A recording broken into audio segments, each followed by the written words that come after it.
On the last episode of Simperial, after dealing with months of paranoia about his wife's infidelity and the questionable heritage of his children, King Edward has gone through a depressive episode, turning to drinking to deal with his current situation. Determined to make the best of his situation, the king attended a charity gala hosted by the Brindleton Bay Royals. But despite the fact that Queen Mary requested to attend the ball later than the king, she never arrived. Devastated, he searched for her and sent secret guards to look for his wife. Due to his anxiety, however, King Edward went back to the Windenburg Palace hoping his wife was there.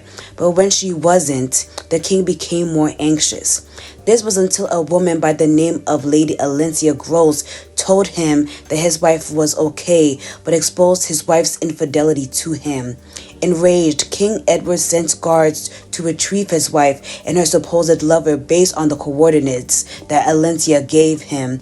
Upon seeing her ex-fiancé and the woman that ruined her life, Lady Alencia berated these two in front of King Edward. As King Edward watched the scene unfold in front of his face, everything began to make sense to him. King Edward had wondered for months who could possibly have the audacity to have an affair with his wife, and as King Edward watched Baron Miguel comfort his wife instead of his own fiancée, everything clicked for the poor king. A heated argument ensued, and Queen Mary's infidelity was confirmed.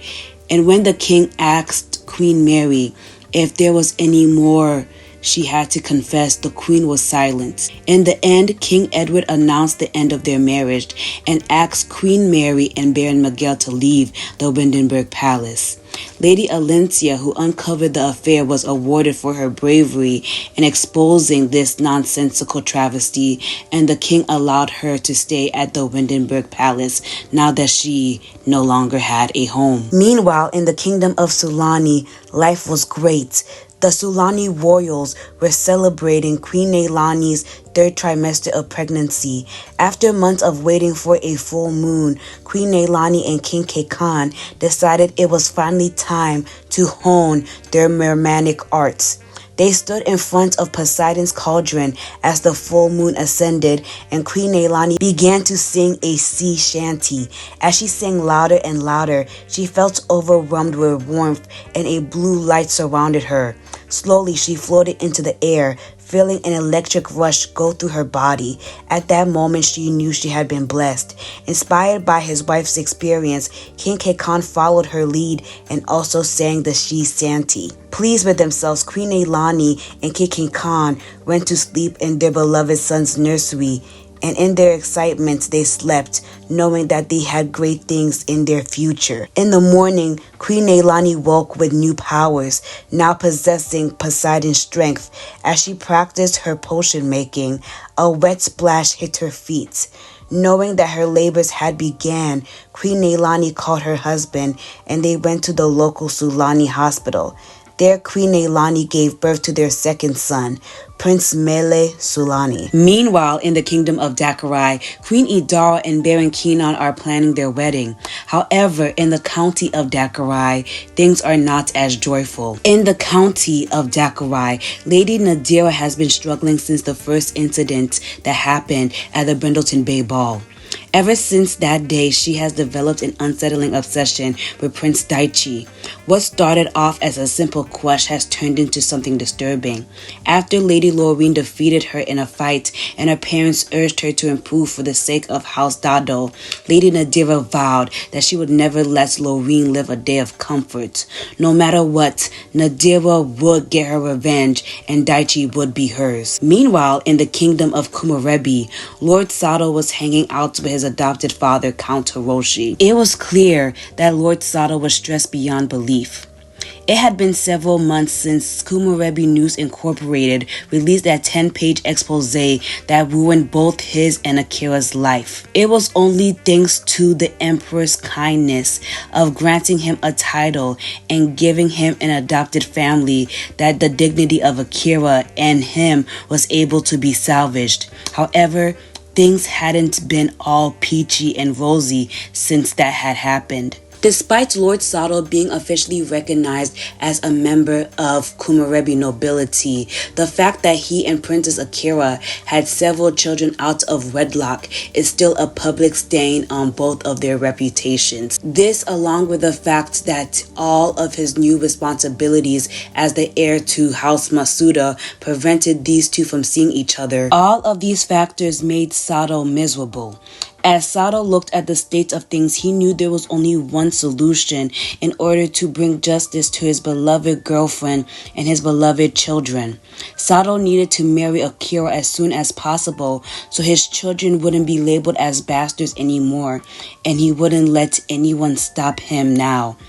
Not the emperor, and especially not the empress. Things have been a complete mess since King Edward has banished Queen Mary from the palace. As news of King Edward's broken marriage and the scandalous affair between Queen Mary and Baron Miguel broke out, the media and the public were in a frenzy. Headlines were plastered all across newspapers, gossip circulated in every corner, and the palace was flooded with reporters seeking answers. The public's reaction was a mix of shock, disappointment, and outrage. Many people sympathized with King Edward, feeling sorry for his betrayal and heartbreak. On the other hand, Duke Corliss was trying his best to do damage control, but with the king in despair, it all fell onto him. It was unknown who leaked the scandal, but not only did pictures of last night's tryst appear all over Windenburg news, but also the entire story of Queen Mary's infidelity was leaked to the public, which caused an international scandal. With the Queen taking the 3 royal heirs with her when she left the palace, rumors began to spread even more. The fact that Queen Mary had supposedly disappeared during a Brindleton Bay ball, the Brindleton Bay royals were also facing backlash, as the Queen of Windenburg had disappeared with a man from the kingdom that they ruled, and caused this mess to begin with. In order to deal with the backlash, King Edward agreed to let Duke Corliss handle the situation, as he was not in the right mind to handle this entire mess. Duke Corliss messaged the Brindleton Bay royals in order to have a discussion in relation to the scandal. Duke Corliss, as the representative of the Kingdom of Windenburg, agreed that Queen Mary was now officially exiled from the royal family and would have no ties to House Rosen and or House Delvin. She would no longer be considered a noble, and the children she bore during her time with the king were considered illegitimate after investigation. However, she would still be given a substantial alimony due to the king's kindness. Being so thoroughly embarrassed by this situation, Queen Melania and Princess Consort Christina agreed that there would be punishment for Baron Miguel as well. Despite wanting to strip Baron Miguel of his nobility, the long history of the House Basetta prevented them from doing so. In order to appease Duke Corliss and the Kingdom of Windenburg, the 2 Brindleton Bay royals agreed to demote Baron Miguel in terms of rank and agree on a marriage arrangement between their son Prince Eduardo to Duke Corliss's only daughter, Lady Lena, in an attempt to mend the now broken relationship between the 2 kingdoms. The public was divided, with some condemning Queen Mary and Baron Miguel for their infidelity, while others questioned King Edward's role in the breakdown of the marriage. As the story gained traction, protests and demonstrations erupted outside the palace, demanding justice and accountability. Social media platforms were abuzz with hashtags condemning the adulterous couple and calling for their resignation from public life. In response to the public outcry, the palace held a press conference to address the situation.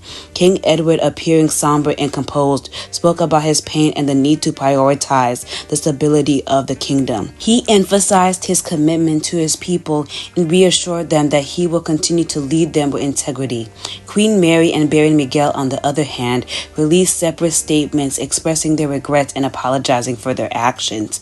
They acknowledged the pain they had caused and vowed to retreat from public life to reflect and seek redemption.